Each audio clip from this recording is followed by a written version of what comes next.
Olá, segundo ano. Espero que vocês tenham curtido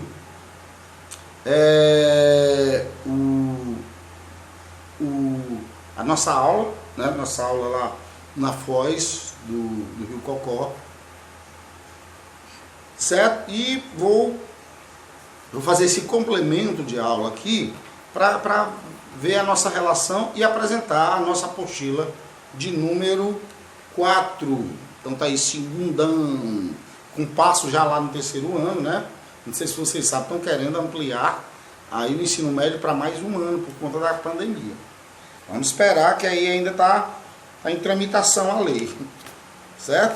Vocês dizem, não, eu não gosto de política, mas nossas vidas dependem de decisões políticas, a de vocês também, né? Se vai ter emprego daqui a 2 anos para vocês trabalharem, ou se vai ter facilidade de vocês entrarem nas faculdades, vai também depender das decisões políticas. Aí você disse, professor, mas o senhor poderia fazer assim uma entrada da apostila, levando em consideração a sua última aula, o que o senhor fez lá, que eu vi lá, o senhor fez lá no encontro das águas, né, do rio com o mar? Claro que sim. Então tem o capítulo 17, a urbanização mundial. Qual a relação desse assunto com a preservação dos mangues? Ó, você tem, e eu falei para vocês no vídeo, por exemplo, cidades são canalizadas. Cidade que tem rios canalizados, desculpem, né, como Recife, né, o rio Capibari e Beberibe, por exemplo.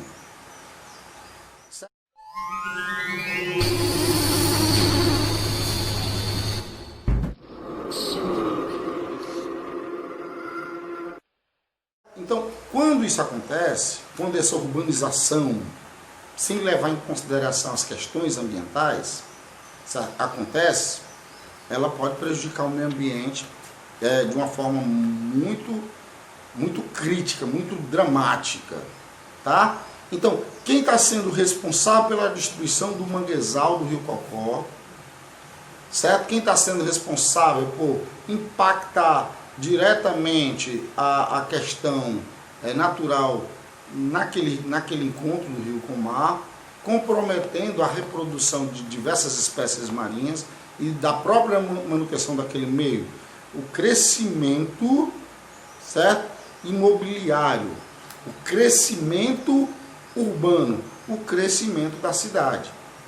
Quando a cidade se restringia ao lado mais de cá, né, a área central, onde está o centro, passando lá para o rumo ao oeste, aquela parte da Barra, e pegando apenas ali a questão da beira-mar, essa área ela estava completamente protegida, apesar do rio ser poluído por conta dos esgotos domésticos, industriais, jogavam lixo, essas coisas todas. O próprio lixão do Janguru Sul, que ficava, que agora está desativado, mas ele fica ali às margens do rio Cocó. Então tudo isso é efeito da urbanização. Efeito da urbanização, poluição, sólidos, resíduos sólidos, o lixo, que é uma preocupação muito grande. O que fazer com tanto lixo, né? A poluição, os dejetos líquidos, né? O esgoto, o efluente, você deve ter visto lá a palavra na aula, efluentes. Já o outro que botava afluente, botou efluentes. Efluentes é um rio artificial que gera poluição. É um efluente. Verdade. Então, quer dizer, aí tem a poluição visual, a poluição sonora, tudo isso tem a ver com o processo do crescimento da cidade.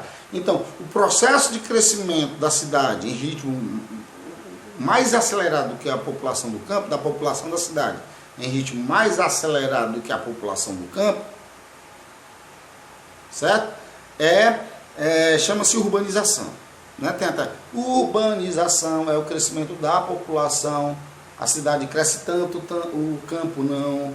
É conurbação, a cidade cresce tanto, é confusão, onde começa e termina, não sei não. Né? É uma música sobre urbanização e conurbação. Conurbação mistura, a cidade cresce tanto, ninguém sabe onde tem uma, onde termina a outra, onde começa a outra e por aí vai.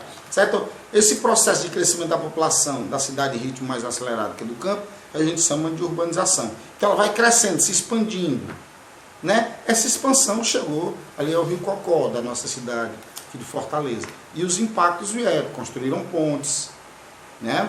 Tanto foi uma polêmica que eu falei para vocês da ponte da Sabiaguaba. Vão se construindo barracos, tem a especulação imobiliária para derrubar o mangue e construir casas, fazer a urbanização, tira o mangue e coloca calçamento para o pessoal caminhar. Só que é o impacto ambiental, tem que se preservar, é o mangue.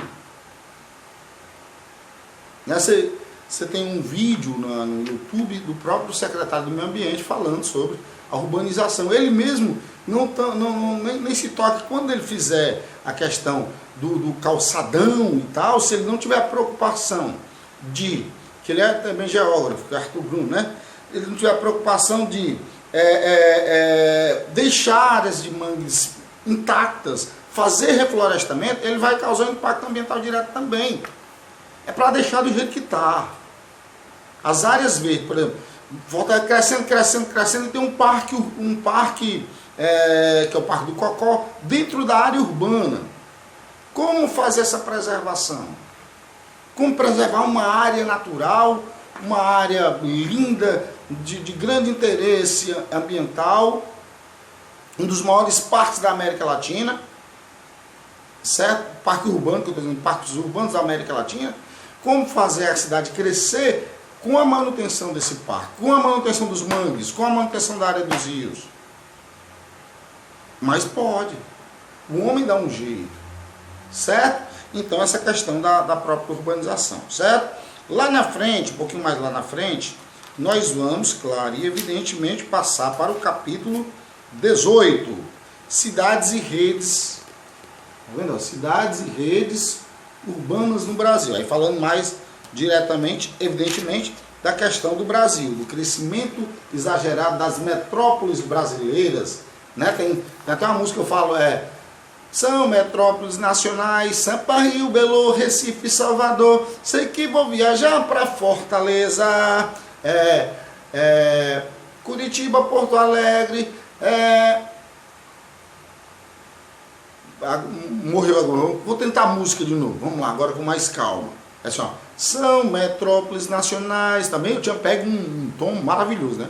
Altíssimo, então lá. São metrópoles nacionais, Sampa, Rio, Belo, Recife, Salvador, sei que vou viajar pra Fortaleza, Goiânia, Brasília, Curitiba, Porto Alegre, Manaus, Belém, Pará. Ó, agora acertei, certo? Então seriam as metrópoles nacionais, claro.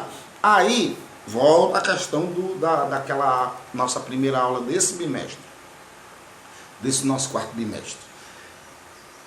As grandes cidades litorâneas brasileiras, boa parte delas são cidades, são capitais litorâneas, uma parte considerável, né? Manaus não vai ter praia, mas vai ter áreas da floresta, certo? Belém não vai ter praia, mas vai ter a área do rio, né? Agora, São Luís, Fortaleza, Natal, João Pessoa, Recife, Maceió, Aracaju, Salvador, Vitória, Rio de Janeiro,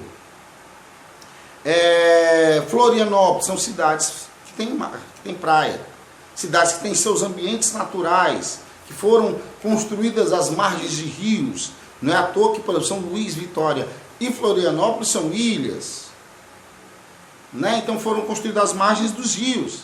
Então impactaram diretamente o ambiente marinho daquelas áreas. E o nosso grande exemplo é o Rio Ceará, e o maior rio, uma bacia que corta Fortaleza, né? Nasce lá na Serra da Aratânia, vem pela Pacatuba, Maracanã e Fortaleza. Certo? E a gente está vendo a necessidade dessa preservação. Aí vem uma lei do governo federal que permite a ampliação da destruição dos mangues, que a gente não pode deixar, independente se você é a favor ou não do governo federal, você tem que ser a favor do meio ambiente. Não é porque você é a favor do governo federal, você tem que concordar com tudo que ele diz. Assim, do mesmo jeito. Não é porque você é contra, você faz oposição, que você tem que discordar de tudo que ele diz. Né? Então, direito à cidade. A gente vai falar no capítulo evidentemente, no capítulo 19, direito à cidade. Aí tudo perpassa pela questão urbana e, claro, é impossível falar dessa questão urbana sem falar da questão ambiental, não é isso? Já que os maiores impactos sobre o meio ambiente foram feitos a partir da Revolução Industrial, que gerou um período urbano-industrial. Tá bom? Próxima aula a gente entra mais direto aí no capítulo 17, né? Que é a urbanização mundial. Tchau, tchau.